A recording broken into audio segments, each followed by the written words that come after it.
guess what? We're back here.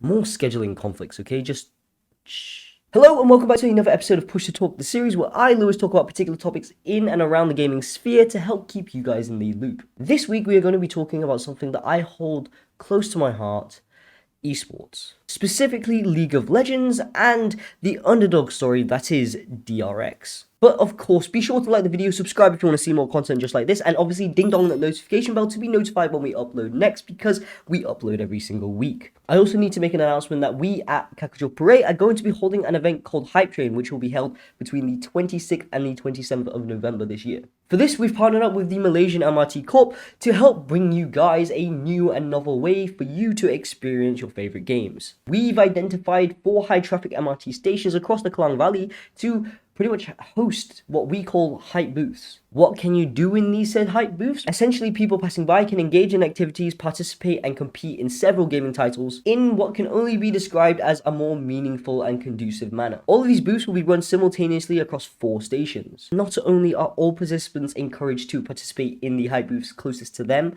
but to go to all 4 locations. That way you can accumulate the most points and stand a chance to win some goodies. Full list of games for our event will be unveiled in the upcoming days, so be sure to stay tuned to our website and social media to, well, find out what the games are. Pre-registration will also be commencing in the upcoming days, so be sure to stay tuned for that because you'll get an early bird pass, which will essentially give you an unfair advantage. And now let's talk about one of the greatest underdog runs in all of esports.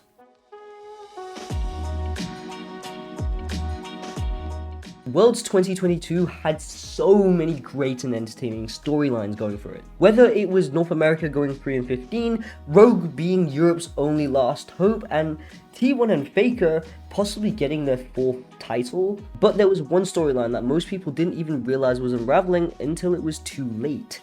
And that was the incredible Cinderella underdog story that is DRX. To understand just how crazy DRX's run was, we have to go all the way back to September, when DRX were competing just to have a chance to play at Worlds. You see, unfortunately DRX didn't qualify through the regular season, so they had to participate in the regional final. In the regional final, they placed 2nd just behind DWG Kia, formerly known as Damwon Gaming, so they qualified for the playing stage with the lower seeded teams. During the playing stage, DRX went on to completely obliterate the competition, topping Group B without dropping a single map and qualifying for the main event. Going into the main event, DRX were placed into Group C, where they would face off against Top Esports, China's number 2, and Rogue, Europe's last hope. DRX would go on to top their group and qualify for the playoffs, where they would face off the most recent world champions, Edward Gaming. Going all the way to Game 5, DRX's match against EDG could have marked the end of their run, but luckily they came out on top, winning the series 3-2. Coming off of such a close game, they would go on to face Gen G, who were probably favourites to be grand finalists. DRX would go on to make quick work of their Korean brethren as they would defeat them in a pretty convincing 3-1 fashion, solidifying their spots in the grand finals, where they would go on to face the tournament favourites and also the 3-time world champions in Faker's T1.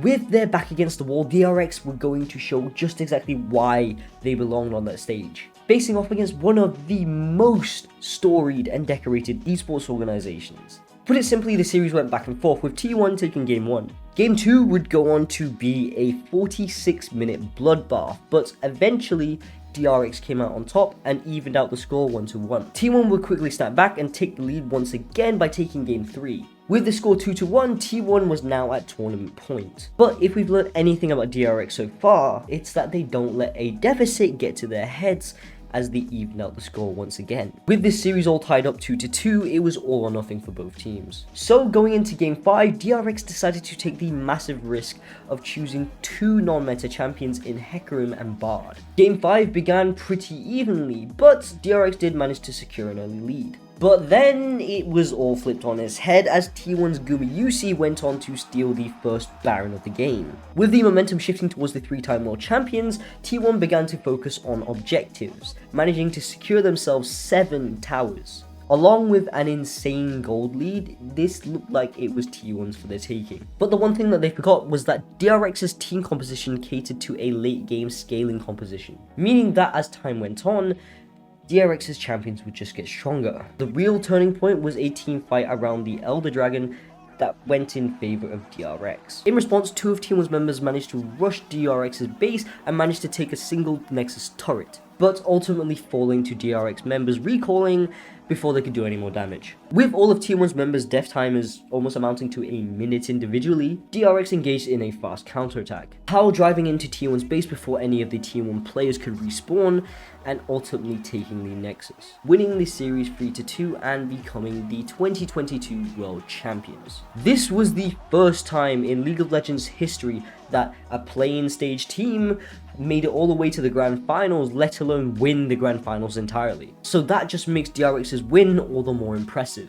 I also think, like many others, that this could be the return of Korea's dominance in League of Legends. But for that, we'll just have to wait and see. Overall, the event was a blast to watch, with viewership peaking at over 5,030,000 viewers. And that's not even including the Chinese streaming platforms, which could easily double the viewership. And that's it for League of Legends. As the resident esports enthusiast on Kakuchopurei, I love covering esports related topics. But if you guys have anything else to suggest, then feel free to leave a comment down below. And for the last time, don't forget to like the video, subscribe if you want to see more content just like this, and obviously ding dong that notification bell to be notified when we upload next, because we upload every single week. Thank you all again for watching. My name's been Lewis from Kakuchopurei, and I'll catch you guys in the next one. Ciao for now. Are your 2022